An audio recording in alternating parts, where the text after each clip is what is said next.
Assalamualaikum warahmatullahi wabarakatuh. Perkenalkan, nama saya Friska Frada Gemilang. Saya dan rekan saya Hana Gita, Muhammad Ridwan, dan Yusnia Triastuti ingin mempresentasikan mata perkuliahan Akuntansi Keuangan Lanjutan 2 yang didoseni oleh Bapak Sutandijo, SEAK MAKCA. Di slide ini saya akan membacakan definisi penggabungan badan usaha.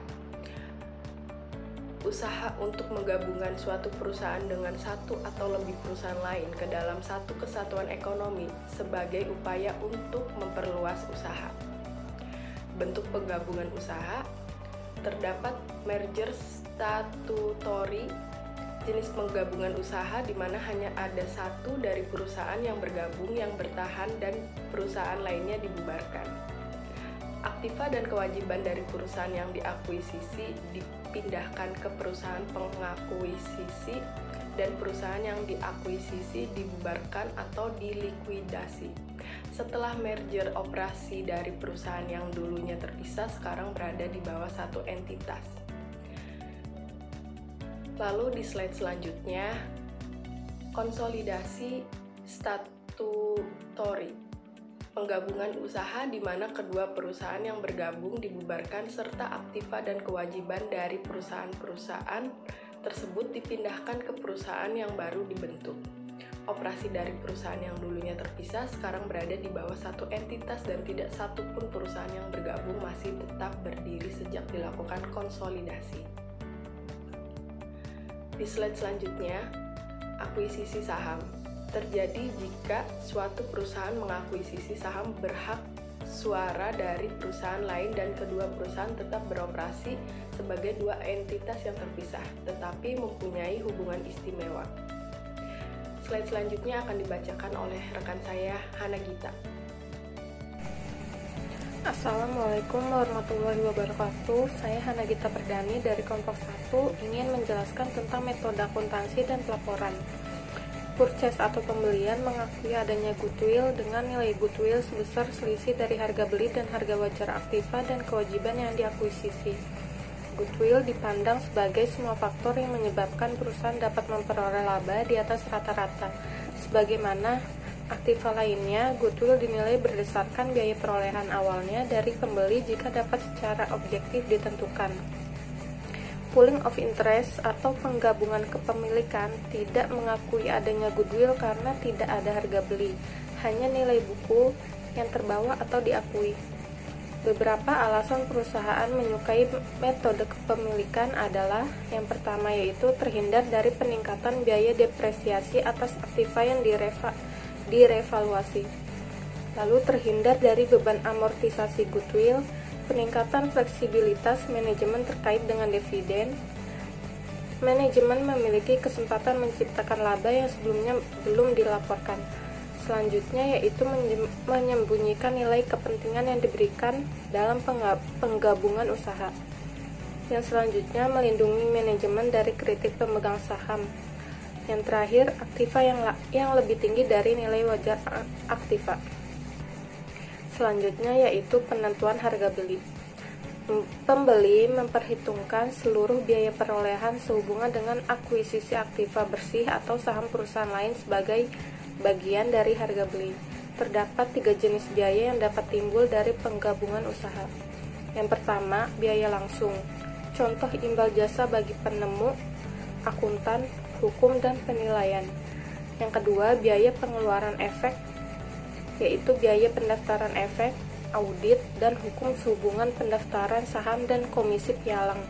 Yang terakhir yaitu biaya tidak langsung dan umum, biaya gaji akuntan yang merupakan pegawai perusahaan pengakuisisi dalam penggabungan usaha. Assalamualaikum warahmatullahi wabarakatuh. Perkenalkan, nama saya Muhammad Ridwan Nurmansyah.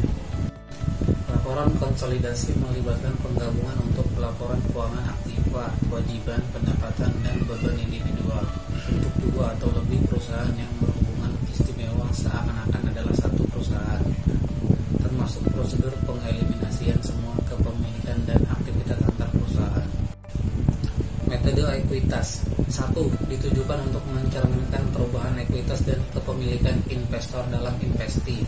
2. Investasi dicatat sebesar biaya atau harga perolehan awal dan disesuaikan tiap periode untuk bagian investor atas laba atau rugi investi dan dividen yang diumumkan oleh investi. 3. Diharuskan digunakan untuk pelaporan investasi dalam saham. Metode biaya. 1. Dicatat oleh investor berdasarkan biaya historisnya. 2. Pendapatan diakui oleh investor jika dividen diumumkan oleh investi. 3. Metode biaya digunakan ketika investor tidak memiliki kemampuan untuk mengendalikan atau tidak mempunyai pengaruh yang signifikan atas investi yang disebabkan oleh besarnya investasi investor ke investi. Entitas konsolidasi dan laporan keuangan konsolidasi. Laporan keuangan konsolidasi menyajikan posisi keuangan dan hasil operasi untuk induk perusahaan dan satu atau lebih anak perusahaan, seakan-akan entitas-entitas individual tersebut merupakan satu entitas atau perusahaan. Hubungan antara induk perusahaan dengan anak perusahaan disebut sebagai hubungan istimewa. Tujuan laporan keuangan konsolidasi adalah memberikan gambaran yang bermakna atas keseluruhan posisi perusahaan yang berhubungan istimewa. Konsolidasi diharuskan jika satu perusahaan memiliki mayoritas saham beredar dari perusahaan lain. Assalamualaikum warahmatullahi wabarakatuh. Perkenalkan, nama saya Yusnia Triastuti. Di sini saya akan melanjutkan penjelasan yang sudah dijelaskan oleh rekan-rekan saya sebelumnya. Kegunaan laporan konsolidasi yang pertama, memberikan gambaran yang jelas tentang total sumber daya perusahaan hasil gabungan di bawah kendali induk perusahaan kepada para pemegang saham, kreditor, dan penyedia dana lainnya. Kedua, memberikan informasi terkini bagi manajemen induk perusahaan baik mengenai operasi gabungan dari entitas konsolidasi dan juga mengenai perusahaan individual yang membentuk entitas konsolidasi. Keterbatasan laporan konsolidasi yang pertama dapat menyembunyikan kinerja perusahaan individu yang tidak bagus dengan kinerja perusahaan lain yang bagus. 2. Tidak semua saldo laba ditahan konsolidasi tersedia untuk dividen induk perusahaan. Begitu pula dengan aktiva. 3. Rasio keuangan berdasarkan laporan keuangan konsolidasi yang terbentuk tidak mencerminkan kondisi entitas yang membentuk konsolidasi maupun induk perusahaan. Keempat, beberapa akun tidak dapat seluruhnya dibandingkan, misalnya akun piutang. Kelima, banyaknya informasi tambahan yang dibutuhkan untuk memberikan penyajian yang wajar.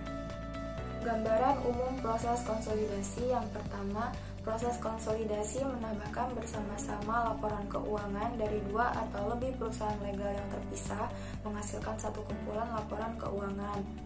Prosedur ini bertujuan untuk menghasilkan laporan keuangan seakan-akan perusahaan yang terkonsolidasi adalah satu perusahaan tunggal. 2. Laporan keuangan terpisah digabungkan atau ditambahkan bersama-sama setelah beberapa penyesuaian dan eliminasi untuk menghasilkan laporan keuangan konsolidasi. 3. Penyesuaian dan eliminasi tersebut terkait dengan transaksi dan kepemilikan antar perusahaan. Demikian dari kelompok kami. Kurang lebihnya kami mohon maaf. Wassalamualaikum warahmatullahi wabarakatuh. Berikut presentasi dari kami, kurang lebihnya mohon maaf. Terima kasih. Wassalamualaikum warahmatullahi wabarakatuh.